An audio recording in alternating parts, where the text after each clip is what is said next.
What's up, everybody? So I'm back and I'm continuing to go over what was being printed in the press at the time of Stephen Avery and Brendan Dassey's arrest, what was going on in their trial, and everything post-trial as well. The first article from today is from April 12th, 2007, and it is from the Madison Capital Times. The headline reads, Dassey Trial Jurors Quizzed. 14 from pool of 85 will go to Manitowoc. The 8th floor of the new Dane County Courthouse became a branch of the Manitowoc County Circuit Court today as Judge Jerome Fox and lawyers for the prosecution and defense began quizzing potential jurors for the Brendan Dassey murder trial scheduled for the next 2 weeks. Because of intense media trial of the Avery case, Fox decided to pick the jury for Dassey's trial in another county. That selection process has been ongoing in Dane County for several weeks. An initial survey was sent to 450 Dane County residents weeks ago.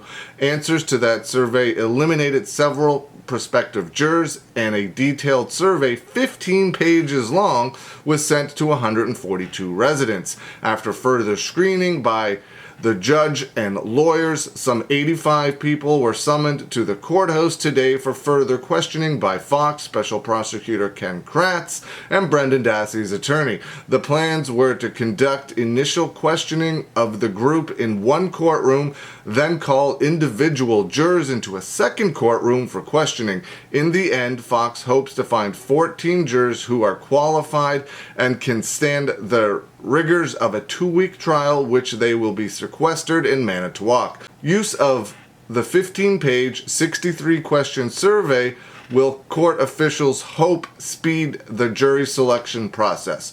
Fox has set aside 2 days to question prospective jurors here, but in a similar high-profile case from northern Wisconsin, jury selection in Dane County was completed in just a few hours. In the Dassey case, the questionnaire covered jurors' background, their knowledge and perception of the case, and types of reading material they used, and broadcasts on radio and television they listened to, military service, law enforcement contacts. The next article is from April 17th, 2007, and it is from the Madison, Wisconsin State Journal. The headline is, Trial of Avery's Nephew Opens. Brendan Dassey stood ready and willing to assist in the rape and murder of photographer in 2005, a special prosecutor said, while his defense attorney described Dassey as an easily manipulated teen who merely helped his uncle clean up. Special prosecutor Ken Kratz said investigators interviewed Dassey on February 27, 2006, but he didn't become a suspect until they spoke to him a few days later. Investigators interviewed him on May 13th. They interviewed Dassey for a total of 7 to 8 hours, all on a video or audio tape. Eventually, Dassey told him he got off the school bus around 3:45 p.m. on Halloween. As he walked to his trailer, he heard screams from Avery's nearby trailer and knocked on Avery's door. He said he was sweaty and half-dressed. Avery answered and invited him to rape Halbach, who was shackled to the bed in Avery's bedroom. We know none of that happened. There is zero proof and zero evidence and zero DNA, zero anything of Teresa Halbach ever being in Stephen Avery's trailer, let alone shackled to Stephen Avery's bed. We know that that didn't happen. So how Brendan Dassey's confession saying this stuff happened can be used is absolutely pure insanity. We will be able to prove to you in this case things that the public didn't know, things the police didn't know, were provided by a young man who was at the scene, Ken Kratz said. Was he there? Absolutely. Did he help? Absolutely. Kratz said Dassey told investigators that the two stabbed Halbach and took her body to the garage. We know that didn't happen. She was not dead yet. Avery then shot Halbach at least 10 times, including twice to the head. They loaded her body into the back of her sport utility vehicle, which Dassey said they later hid in the family salvage lot and covered with branches and a car hood. He told police they burned Halbach's body camera and cell phone in a burn barrel, fueling the fire with a car seat. Dassey also told investigators they cleaned the garage with bleach, paint thinner, and gasoline. Kratz said evidence corroborated that account. No, it didn't, including leg irons and handcuffs found in Avery's bedroom, Halbach's SUV. How about any of the blood or hair or anything that should be found in Stephen Avery's bedroom belonging to Teresa Halbach? He's dumb enough to bring the key back, allegedly, and just leave it laying around, or at least bring it back to his bedroom in general, but smart enough and good enough to clean up every single speck of DNA, blood, and hair? I don't think so. Ken Kratz. Dassey later recanted his statements in a letter to the judge and refused to testify against his uncle. Ken Kratz said that the jurors ultimately only needed to believe that Dassey helped Avery kill Halbach because his charges include being party to a crime.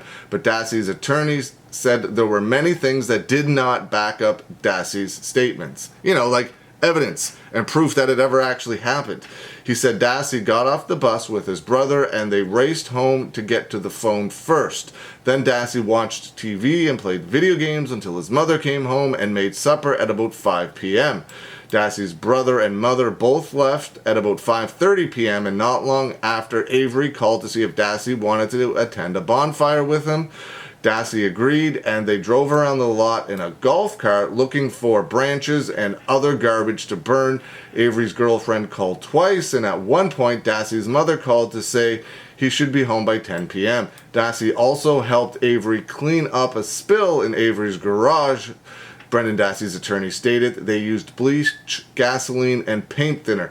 Dassey's DNA was not found anywhere in Stephen Avery's trailer. Neither was Teresa Halbach's. He described Dassey as having a low IQ, socially inept, shy, and easily manipulated. He said he gave several different versions of his story to two of the lead investigators, whom the attorney described as highly intelligent. Interviewers asked Dassey to change what he said and rewarded him or shunned him depending on whether they liked his answers. He told jurors they would see some of the videotape statements. I believe when you watch the videos carefully, you will be exposed to what they are, he said. I think they are just garbage, and just like that, you can discard them.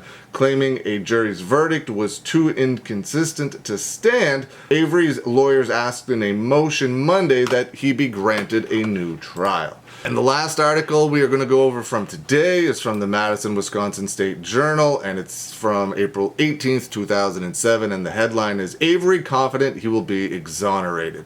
A man who spent 18 years in prison for a crime he didn't commit, only to be convicted of murder 3.5 years after he left prison, says he is confident he will again be exonerated. On Monday, his lawyers filed a motion for a new trial, claiming, among other things, the jury's verdict was too inconsistent to stand. A motion hearing is scheduled for next month, and sentencing is set for June 1st. In his first interview since conviction, Avery said Tuesday that as long as he keeps his private lawyers and doesn't get a public defender, he expects to be exonerated for a murder he insists he didn't commit. I'm not even thinking about going back, as long as this judge gives me a new trial so we get the truth out, he said by phone from the Manitowoc County Jail, but the state ain't out for the truth. Avery claims he was framed for Halbach's murder by the same sheriff's department that put him away in the 1985 case. Avery said he didn't think jurors considered the case enough, and the media attention tainted the jury. The jury deliberated for nearly 22 hours over 3 days. They didn't take the time for the truth, Avery said. Avery didn't take the witness stand during his trial, and he said he regrets it. I should have. Maybe they would have seen more, he said, but I probably could have did almost anything, and they had their minds made up. Avery also said it was puzzling he didn't see the Halbach family cry at the trial. I don't know if they believe someone else did it, or if she's still alive, or somebody else's bones they put there, Avery said. He said he sometimes believes she is alive. Calumet County deputy grilled in Dassey murder trial. The first day of testimony in the trial of Brendan Dassey got underway Tuesday with a heated exchange over why some evidence wasn't preserved for fingerprint collection. In March of 2006, Dassey reportedly admitted raping, torturing, and killing Halbach in Avery's garage, authorities say. Dassey later recanted and refused to testify against Stephen Avery. On Tuesday, a Calumet County Sheriff's deputy took the stand. Defense attorney pressed him about his methods of evidence collection during the search of Avery's property. The sheriff testified that many items, including 11 .22 caliber shell casings found in Avery's garage, were not preserved for fingerprint analysis. Why didn't you think it was important for processing fingerprints? He was asked. I don't have an answer for you. That's crazy. That it could have been. That's crazy how sloppy everything was done in this case. Let me know what you think. Leave some comments below. I hope you're having a good day, and I will see you again soon.